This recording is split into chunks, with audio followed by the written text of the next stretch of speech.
आदाब मुज़फ़्फ़र टीवी में आपका इस्तकबाल है। पंजाब, हरियाणा और राजधानी दिल्ली की खबरों के साथ मैं हूं माहिरा गौर। देखेंगे तमाम बड़ी खबरें। आगाज करेंगे हेडलाइंस के साथ।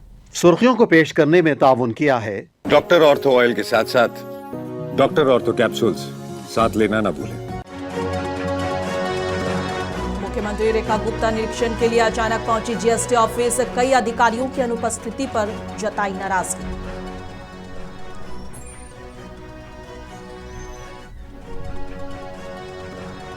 बंगाल पहुंचे नायब सिंह सैनी ने श्रीरामपुर में हुगली नदी के किनारे की पूजा। ममता बनर्जी सरकार पर जमकर बोला हमला।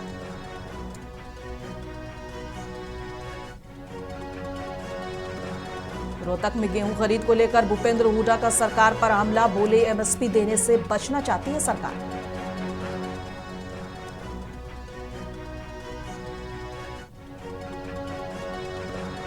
दिल्ली के हैदराबाद हाउस में भारत और बांग्लादेश के बीच अहम द्विपक्षीय बैठक। विदेश मंत्री एस जयशंकर ने बांग्लादेश के विदेश मंत्री खलीलुर रहमान से की बातचीत।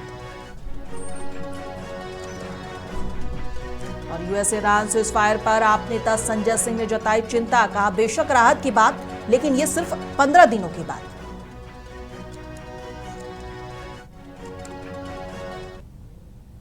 और आगाज करेंगे राजधानी दिल्ली की खबरों से। बता दें कि 28 फरवरी से शुरू हुई अमेरिका, इजराइल और ईरान की 40 दिन की जंग फिलहाल 2 हफ्ते के लिए रुक गई है और इस पर एक तरह का युद्ध विराम लग गया है। अभी तक की खबर के मुताबिक ईरान ने अपनी शर्तों पर यह समझौता किया है और अब बातचीत उसकी 10 शर्तों के आधार पर होगी, न कि अमेरिका के प्रस्तावित पॉइंट्स पर। इस पूरे घटनाक्रम में पाकिस्तान की कूटनीतिक भूमिका भी अहम मानी जा रही है, क्योंकि जिससे उससे बड़ा फायदा मिल सकता है। वहीं स्ट्रेट ऑफ हॉर्मुज के खुलने को लेकर अभी स्थिति साफ नहीं है।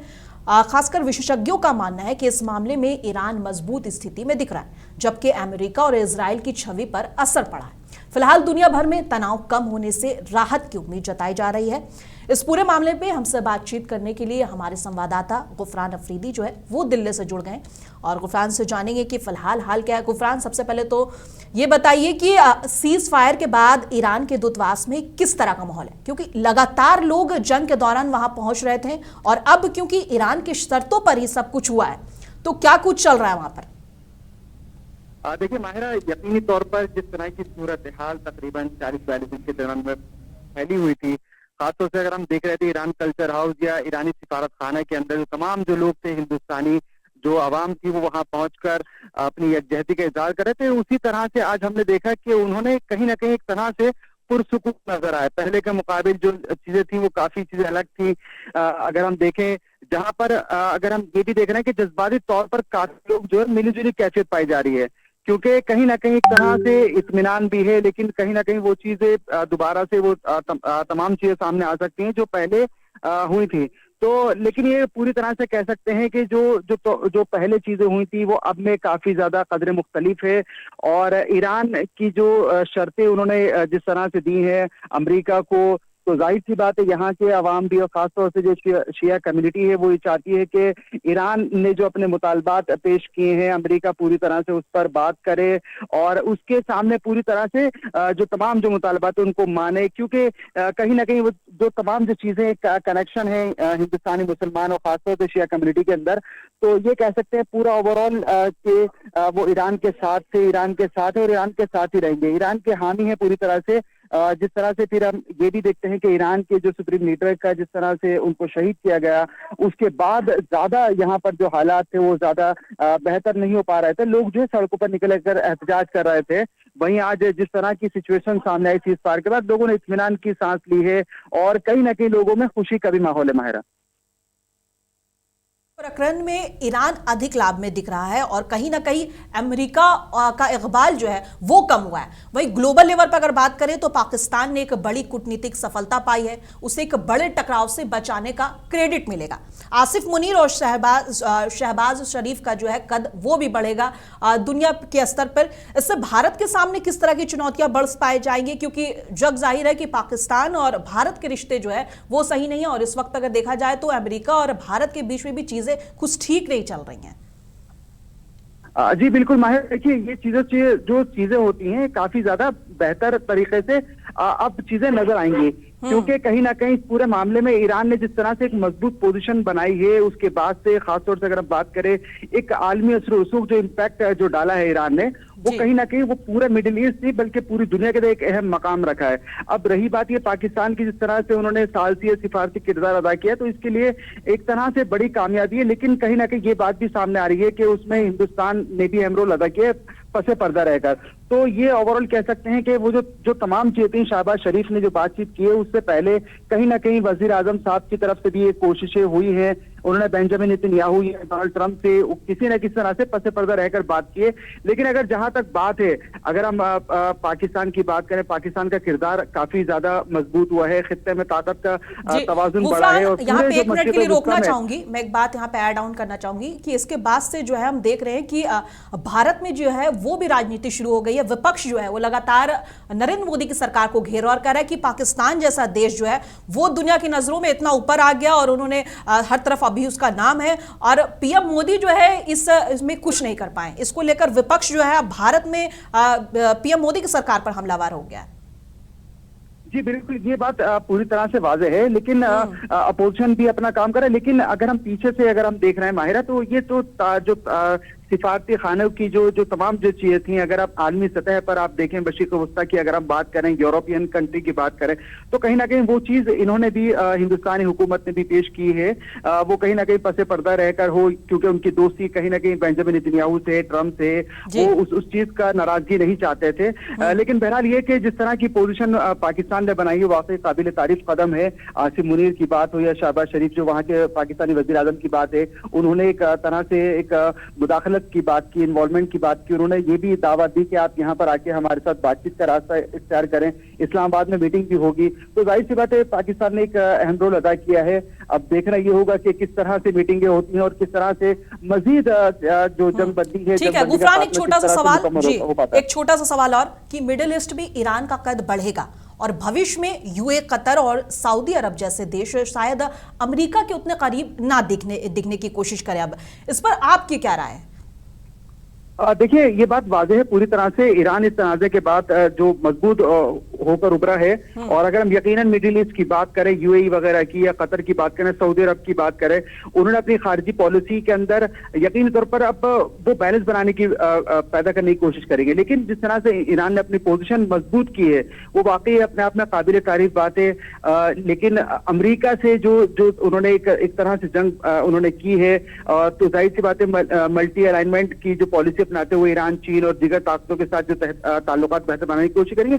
तो ये पूरी तरह से ओवरऑल कह सकते हैं ईरान अपनी मजबूती के साथ खड़ा था, खड़ा है और खड़ा रहेगा। और आने वाले जो दिनों में मजीद हालात जो बेहतर होंगे और पूरी तरह से मशरिक़ वस्ता के अंदर अमन और शांति और अमन अमान कायम होगा। क्योंकि जंगबंदी किसी मसले का हल नहीं है, बातचीत का रास्ता इख्तियार करना होगा। बातचीत के जरिए पूरी तरह से मसले हल हो सकते हैं। चलिए बहुत बहुत शुक्रिया गुफरान हमसे जुड़ने के लिए और तमाम बातें साझा करने के लिए। अब हम खबरों के सिलसिले में आगे बढ़ेंगे और राजधानी दिल्ली, पंजाब और हरियाणा की बड़ी खबरों पर नजर डालेंगे। सबसे पहले खबर आम आदमी पार्टी से बता दें कि आम आदमी पार्टी के सांसद संजय सिंह ने अमेरिका ईरान सीज फायर पर अपनी प्रतिक्रिया दी है। उन्होंने कहा है कि यह पूरे विश्व के लिए राहत की बात है, लेकिन ये सिर्फ 15 दिनों के लिए है, इसलिए आगे की स्थिति पर नजर रखना जरूरी होगा। उन्होंने इजराइल और यूएस पर भरोसे को लेकर भी सवाल उठाए, क्योंकि पहले भी कई बार ये लोग सीज फायर करके अटैक करते रहे। साथ ही उन्होंने कहा कि कच्चे तेल की कीमतें घटी हैं, तो क्या भारत में पेट्रोल और डीजल सस्ता होगा? संजय सिंह ने यह भी आरोप लगाया कि नरेंद्र मोदी की विदेश नीति ने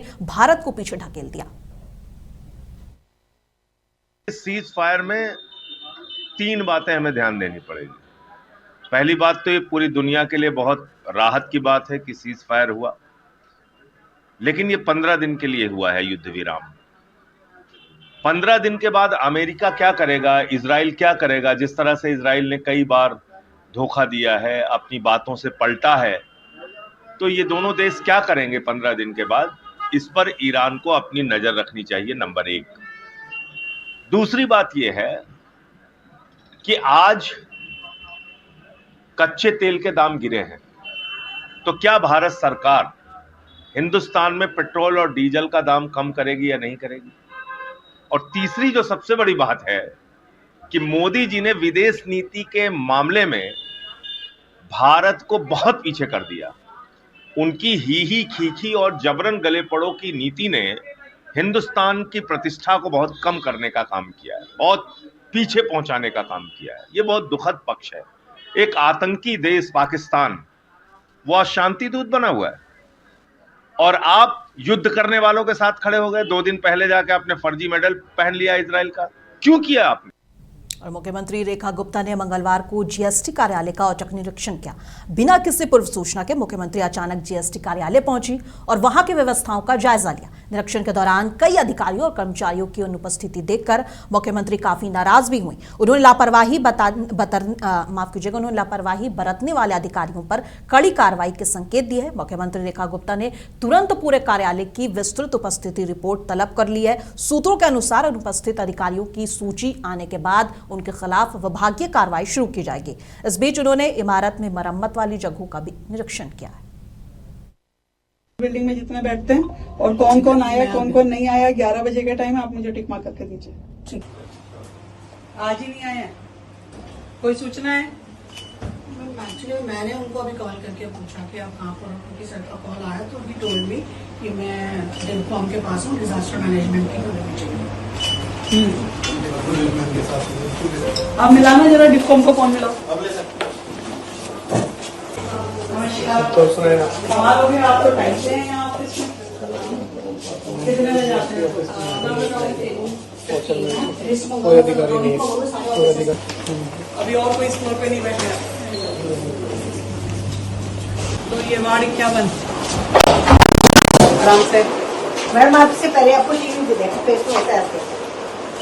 आपका कौन सा वार्ड है? 50 area waste Vinod Patel Nagar, east Patel Nagar, ये बलजीत नगर का गया। रूटीन में किस टाइम आते हो आप? मैं मॉर्निंग 9:30 बजे आती हूँ। आपके जो स्पेशल कमिश्नर हैं ये लोग कितने बजे आते हैं? मैम इनका पता नहीं है क्योंकि हम तो आते हैं 9:30 बजे वार्ड में बैठ जाते हैं। सभी कमिश्नर साहब हो जाते हैं? मैडम उनका भी पता नहीं। और हरियाणा में गेहूं खरीद को लेकर सियासत तेज हो गई है। पूर्व मुख्यमंत्री भूपेंद्र सिंह हुड्डा ने राज्य सरकार पर किसानों को परेशान करने का आरोप लगाया है। उन्होंने कहा है कि सरकार एमएसपी देने से बचना चाहती है, इसलिए मुश्किल शर्तें लगाई गई हैं। हुड्डा ने रोहतक के सांपला मंडी का दौरा किया है, जहां किसानों ने बताया कि ना बैठने की व्यवस्था है और ना ही पर्याप्त बोरियां उपलब्ध हैं। उन्होंने सवाल उठाया कि ऐसे में किसान अपनी फसल कैसे बेचेंगे। हुड्डा ने कहा कि 10 अप्रैल को करनाल और कुरुक्षेत्र मंडी का दौरा करने के बाद वो एक बड़ा ऐलान करेंगे। किसान को दिक्कत है जो इन्होंने ड्रॉप किया है। मेरी फसल मेरा दौर से लेकर गेट पास जाओ, फिर बायोमेट्रिक कराओ, ना बारदाना है ना कहीं पेमेंट आती है। तो ये बात जो है ना, हर कदम सरकार का फैसला वो है जो किसान को मजबूर कर दिया जाए सस्ते में बेचने की। बाहर मंडी से बाहर बेच जाओ, मंडी में आएगा तो उसको पता नहीं, काम ही नहीं बनेगा उसका। तो इस बात का हम करें। मैं और भी मंडियों में जाऊंगा, तो मतलब कल शनि परसों जाऊंगा नारायणगढ़, चिडौरा, बराड़ा और अम्बाला। 10 तारीख को जाऊंगा कुरुक्षेत्र करनाल और वहां से मैं आह्वान दूंगा सरकार को जो किसान को परेशानी का बना रखा है। एमएसपी ना देने का बहाना है। एमएसपी 8 लाख कम हो रहा है, क्यों एमएसपी देंगे? किसान का कोई एमएसपी तो इनकी मेहरबानी नहीं है, मिनिमम सपोर्ट प्राइस है। तो सर जिस तरह से ट्रैक्टर का नंबर और बायोमेट्रिक, वही मैं कहता हूँ हर काम बायोमेट्रिक है। ट्रैक्टर का नंबर लाओ, हर आदमी का ट्रैक्टर है, ट्रॉली है क्या? बैलगाड़ी में आएगा वो कैसे आएगा? कोई बोरी से लाएगा तो कैसे आएगा? औरतें लाएंगी, औरतें लाएंगी, औरतें का बायोमेट्रिक लगेगा।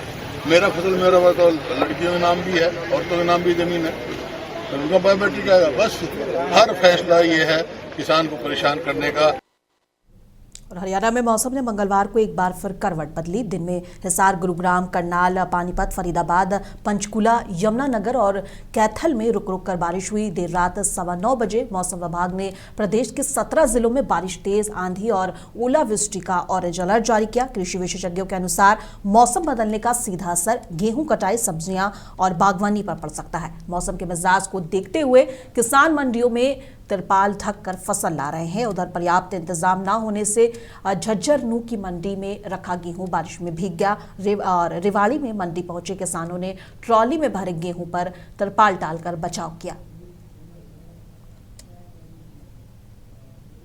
और चुनाव प्रचार के लिए बंगाल पहुंचे नायाब सिंह सैनी ने सेरामपुर में हुगली नदी किनारे पूजा की। वहीं मीडिया से बातचीत में उन्होंने ममता बनर्जी पर गंभीर आरोप लगाए। सैनी ने कहा कि ममता सरकार राज्य के लोगों की बजाय घुसपैठियों पर पैसा खर्च कर रही है। उन्होंने ये भी कहा कि चुनाव आयोग ने SIR के जरिए उनके खिलाफ कार्रवाई की। इस बयान के बाद सियासी माहौल गर्मा गया है।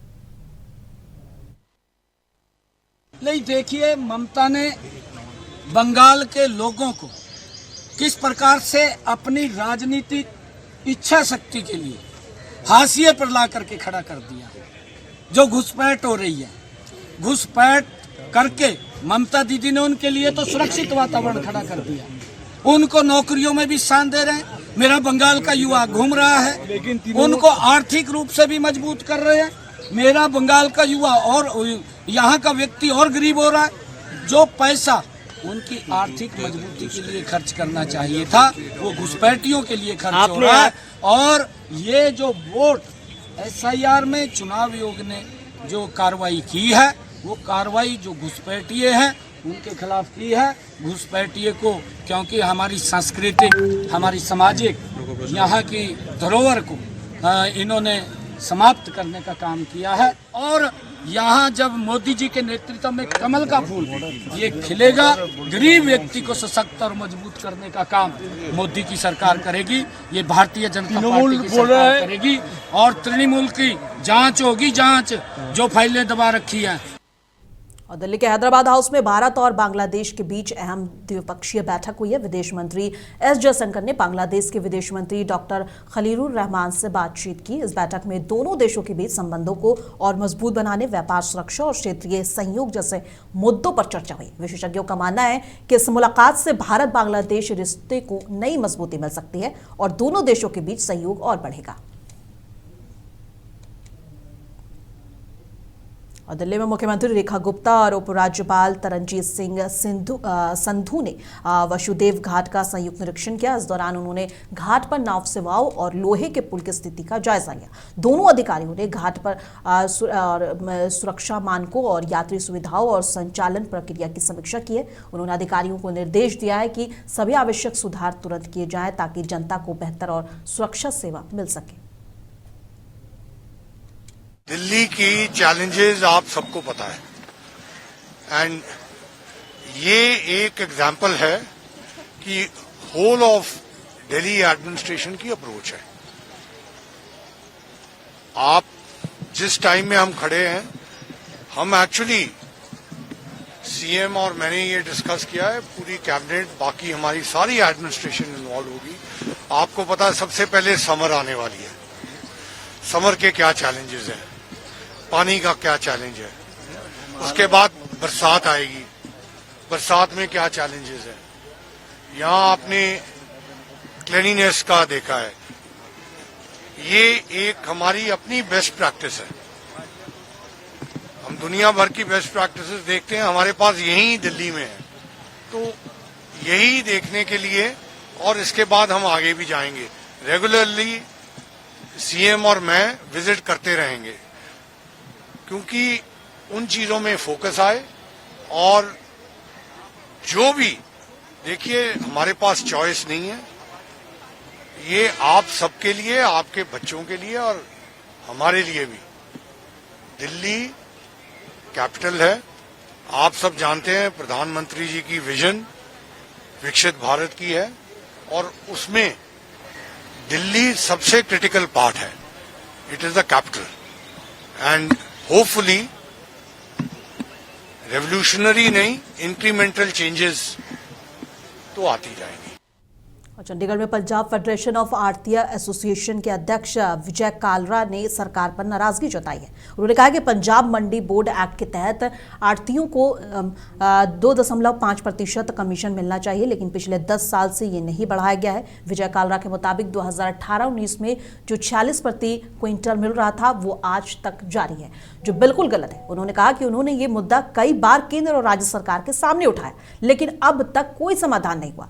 और आढ़तियों का कहना है कि इतने सालों तक एक ही कमीशन पर काम करना उनके साथ अन्याय है। गल है कि डेडलॉक, हमारा जो डेडलॉक आप बोलते हैं, डेडलॉक हमारा नहीं है ना, हमारी कोई डिमांड है। हमें तो जो पंजाब मंडी बोर्ड के एक्ट के मुताबिक 2.50% पंजाब में की मंडियों में बिकने वाली जो भी क्रॉप्स आती है, चाहे गेहूं है, चाहे जीरी है या और क्रॉप्स हैं, गेहूं और जीरी को छोड़ के सभी क्रॉप्स पे हम आज भी 2.5% ले रहे हैं। लेकिन 2018-19 में गवर्नमेंट ऑफ इंडिया में जो वीट का रेट था 1840 और 2.50 के साथ जो मंडी बोर्ड के एक्ट के दाम हमें 46 रुपीज पर क्विंटल मिले थे, बट 19-20 में वही मिले और आज तक यही मिल रहे हैं, जो कि इनजस्टिफाइड है। और दिल्ली में आरजेडी सांसद मनोज कुमार झा ने अमेरिका और ईरान के बीच बने 2 सप्ताह के सीजफायर पर अपनी प्रतिक्रिया दी। उन्होंने कहा कि ये अच्छा कदम है, लेकिन ये सीमित समय के लिए है और आगे की स्थिति स्पष्ट नहीं है। झा ने कहा कि पाकिस्तान की भूमिका मध्यस्थ के रूप में उभरने की से भारत की विदेश नीति पर सवाल उठे हैं और ये दिखाता है कि भारत इस महत्वपूर्ण कूटनीतिक पल में पीछे रह गया। उन्होंने ये भी कहा कि दुनिया को शांति की दिशा में आगे बढ़ने की तरीके को ध्यान में रखना चाहिए और सभी देशों को संवाद की ओर बढ़ना चाहिए। पूरी दुनिया के लिए एक महत्वपूर्ण क्षण है। अपनी डिप्लोमेसी के रिबूट करने की बात मैं लिखता बोलता रहा हूं, आगे भी बोलूंगा, लेकिन महत्वपूर्ण यह है कि कल दोपहर बाद का डोनाल्ड ट्रंप का ट्वीट देखिए, जहां वो एक सिविलाइजेशन के खात्मे की घोषणा कर रहे थे।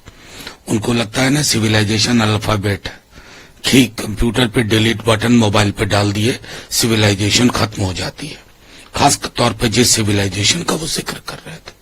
बहरहाल टेम्पररी ही सीज फायर है, लेकिन ये पूरी दुनिया के लिए सुकून देने वाली खबर है। बच्चियों के स्कूल को बॉम्ब किया गया था। जिन बच्चियों को घर लौटना था वो अपनी अपनी कब्रों में पहुंच गए। बहुत कुछ देख लिया इस बीच में।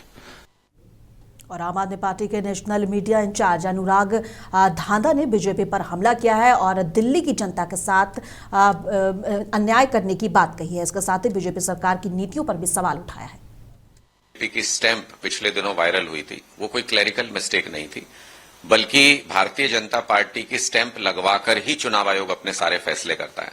आज का जो चुनाव आयोग का व्यवहार था, जो चुनाव आयोग की भाषा थी, जो उनकी पोस्ट लिखने का तरीका था, वो किसी भी चुनाव आयोग के अधिकारी का तो नहीं हो सकता है। वो बीजेपी की भाषा और एक पॉलिटिकल पार्टी की बात करने की पद्धति नजर आ रही थी, जिससे बिल्कुल स्पष्ट होता है कि चुनाव आयोग के सभी पदों पर भारतीय जनता पार्टी के लोग काबिज हो गए हैं। भारतीय जनता पार्टी का कब्जा चुनाव आयोग पर है, जिसके जरिए वो पॉलिटिकल पार्टियों के खिलाफ काम करता है। पश्चिम बंगाल के अंदर टीएमसी के खिलाफ चुनाव आयोग भारतीय जनता पार्टी के साथ मिलकर लड़ रहा है। देखिए, भारतीय जनता पार्टी ने एक बार नहीं बल्कि बार बार यह साबित किया है कि उनका हर वादा जुमला होता है। गुजरात टाइटंस के कप्तान शुभमन गिल मांसपेशियों के खिंचाव से उबर चुके हैं और वे पिछला मैच नहीं खेल पाए थे। अब वे बुधवार को आईपीएल में दिल्ली कैपिटल्स के खिलाफ मैदान में उतरेंगे।